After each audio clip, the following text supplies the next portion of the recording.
Friends, मैं अपने channel history by Shivam Siddharth में एक बार पुनः आप सभी लोगों का स्वागत करता हूं। फ्रेंड्स, हम लोग हड़प्पा सभ्यता पढ़ रहे थे और हड़प्पा सभ्यता से संबंधित महत्वपूर्ण बिंदुओं पर हमने आपके साथ पिछले लेक्चर या पिछले वीडियो में हमने आप लोगों के साथ चर्चा कर लिया है। आज मैं हड़प्पा सभ्यता के एक महत्वपूर्ण पार्ट, जो कि अपने आप में वर्तमान समय में भी शोध और अनुसंधान का विषय है, विज्ञान की पराकाष्ठा और आधुनिक संसाधनों के बावजूद भी हम इस निष्कर्ष पर आज तक नहीं पहुंच पाए कि हड़प्पा सभ्यता का आखिरकार पतन कैसा हुआ। तो आज हम हड़प्पा सभ्यता के पतन के संदर्भ में पढ़ेंगे और साथ में ही मैं आप सभी लोगों को नाग पंचमी की ढेर सारी शुभकामनाएं प्रेषित करता हूं अपने चैनल के माध्यम से। पहले बात तो आप यहाँ पर कुछ चीज़ों को समझिए, जिससे आज का जो हमने टॉपिक लिया है हड़प्पा सभ्यता का पतन।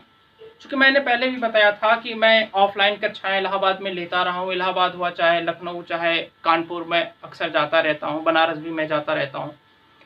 और मैंने कई सारे मित्रों के साथ इस विषय पे मैंने चर्चा किया। अपने कई साथी जो वर्तमान समय में सिविल सेवा की तैयारी कर रहे हैं, मैंने भी ये सवाल उन लोगों से अक्सर पूछा कि भाई हड़प्पा सभ्यता की पतन का क्या मतलब है। तो लगभग सभी का एक मिला जुला सा जवाब होता है कि हड़प्पा सभ्यता के पतन से तात्पर्य है हड़प्पा सभ्यता के लोगों की मृत्यु हो गई। यानी हड़प्पा सभ्यता के जितने लोग थे उन सभी लोगों की क्या हो गई? मृत्यु हो गई।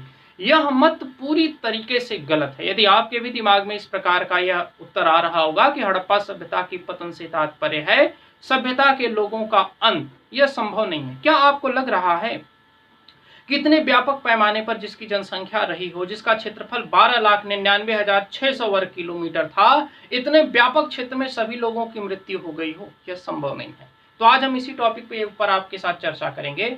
आप समझिएगा, हड़प्पा सभ्यता के पतन से तात्पर्य है हड़प्पा सभ्यता के लोगों की मृत्यु नहीं, अपितु सभ्यता के स्वरूप में परिवर्तन।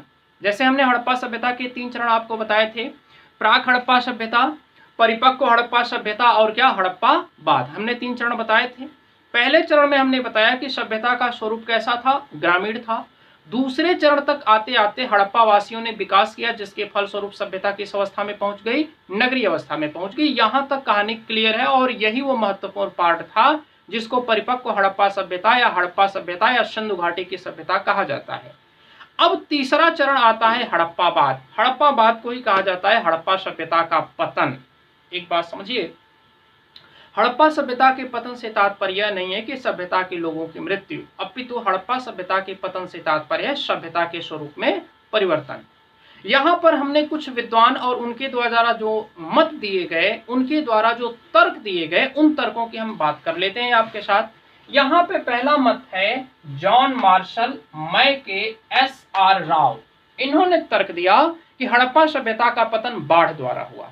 बाढ़ से क्या तात्पर्य है? क्योंकि मैंने बताया था कि हड़प्पा सभ्यता के जितने भी स्थल थे वो किसी न किसी नदी के किनारे अवश्य थे। क्योंकि नदियों के जल से ही वहां के लोग जल प्राप्त करते थे और उस जल का अपने दैनिक जीवन में प्रयोग करते थे। लेकिन हुआ क्या कि उसी समय भारत की जलवायु में तीव्र गति से परिवर्तन होता है और एक मत कहता है कि बहुत अधिक वर्षा हुई और एक मत कहता है कि वर्षा नहीं हुई। यहाँ पे हम वर्षा की बात करते हैं। जब मूसलाधार बारिश हुई, नदियों का जल स्तर बढ़ गया। जब नदियों का जल स्तर बढ़ गया तो जो नदियों का जो जल था वह नगरीय क्षेत्रों में प्रवेश कर गया। इसके साक्ष्य हमको मोहनजोदड़ो और लोथल से प्राप्त होते हैं, क्योंकि जब इन स्थानों की खुदाई हो रही थी तो हड़प्पा सभ्यता के मकानों से बालू के कई तह क्रमित रूप से प्राप्त होते हैं। जैसे बाढ़ आती है तो चाहे बालू हो गया, कीचड़ हो गया, घरों में प्रवेश कर जाता है कि नहीं कर जाता है। और ये कई बार हुआ, एक बार नहीं हुआ, कई बार हुआ। जैसे हम इलाहाबाद की बात कर लें तो आप अक्सर देखते हैं कि 2013 में भी बाढ़ आई थी, 2016 में भी बाढ़ आई थी। जब बाढ़ आता है तो गंगा जी का जो जल स्तर है वो तटवर्ती क्षेत्रों में, जैसे सलोरी की मैं बात कर लूँ, बघाड़ा की बात कर लें, राजापुर या तेलियरगंज वाले भी कुछ क्षेत्रों में प्रवेश कर जाता है। ऐसे नदियों गंगा जी का जल प्रवेश कर जाता है। होता क्या है कि 2, 4, 5 दिन बाद जल चला जाता है, लेकिन यही जल एक लंबे समय तक बना रहे तो जाहिर सी बात है कि मकान गिरने लगेंगे। यही हुआ हड़प्पा सभ्यता के साथ। एक लंबे समय तक जल बना रहा, जिसकी वजह से लोगों ने धीरे धीरे नगर को खाली कर दिया और एक लंबे समय तक जल बने रहने की वजह से जो जमीन थी वह दलदल हो गई और मकान गिर गए। हड़प्पा सभ्यता का क्या हो गया? पतन हो गया। इसके बाद गार्डन चाइल्ड और व्हीलर वाह्य आक्रमण। वाह्य आक्रमण से तात्पर्य क्या है? आर्य आक्रमण। यानी चाइल्ड साहब कहते हैं कि चूंकि हड़प्पा सभ्यता के बाद भारत में जिस सभ्यता का विकास हुआ उसे वैदिक सभ्यता, और वैदिक सभ्यता के निर्माता कौन थे? आर्य थे। और आर्य जो थे वो युद्ध प्रिय थे, हड़प्पा सभ्यता के लोग शांति प्रिय थे। तो ऐसा माना जाता है कि जब आर्य भारत में आए तो आर्यों ने हड़प्पा सभ्यता के लोगों को मार दिया। क्या यह संभव आपको लगता है? कितने व्यापक पैमाने पर नरसंहार हो सकता है? नहीं, यह मत यद्यपि स्वीकार नहीं किया जाता है। इस मत के संदर्भ में दो शब्द हैं, एक है पुरंदर, और पुरंदर का अर्थ क्या होता है? पुरंदर का अर्थ होता है किलों को तोड़ने वाला। और पुरंदर किसको कहा गया है? इंद्र को कहा गया है। और जो इंद्र थे वो आर्यों के सर्वश्रेष्ठ देवता थे। ऐसा माना जाता है कि इंद्र ने अपने आयुध वज्र से हड़प्पा सभ्यता के नगरों को मारकर तोड़ दिया, जिसकी वजह से हड़प्पा सभ्यता का पतन हो गया, हड़प्पा सभ्यता के लोगों को मार दिया। क्या आपको लग रहा है कि यह संभव है? यह पॉसिबल नहीं है कि इतने व्यापक पैमाने पर लोगों का कत्लेआम, इतने व्यापक पैमाने पर लोगों की मृत्यु संभव ही नहीं है। दूसरी बात क्या है?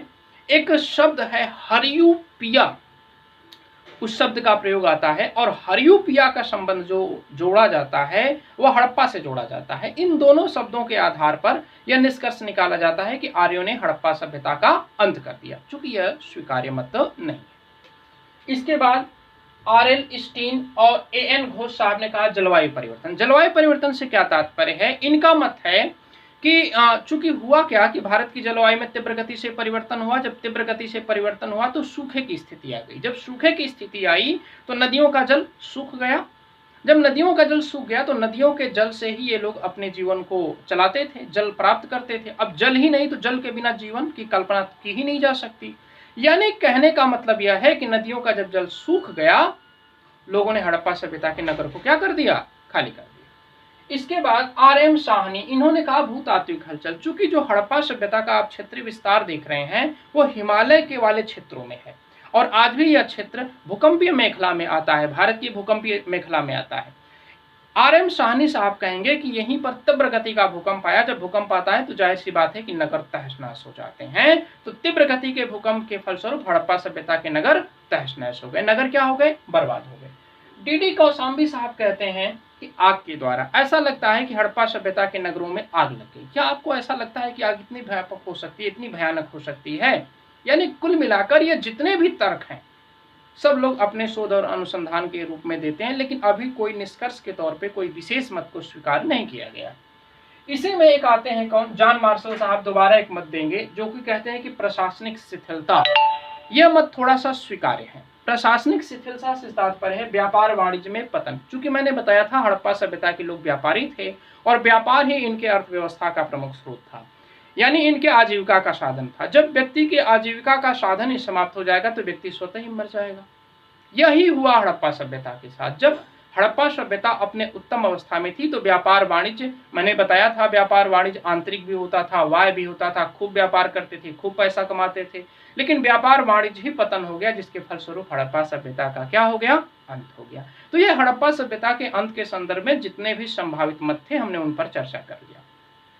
हमने तीसरा चरण आपको बताया था जिसको हमने कहा था हड़प्पावाद या उत्तर हड़प्पा सभ्यता।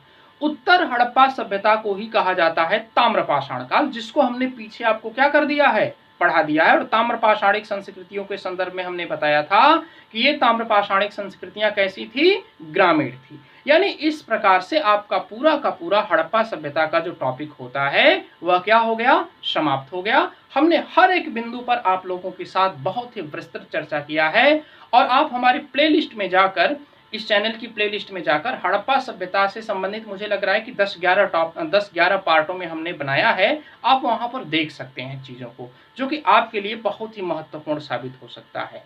तो कुल मिला के ये टॉपिक आपका आज हड़प्पा सभ्यता का टॉपिक समाप्त हो गया। अब हम लोग एक नया टॉपिक शुरू करेंगे। एक बार पुनः मैं आप सभी लोगों को नाग पंचमी की ढेर सारी शुभकामनाएं देता हूं, और इस कोविड-19 के बुरे दौर में अपना बहुत बहुत ख्याल रखें। धन्यवाद।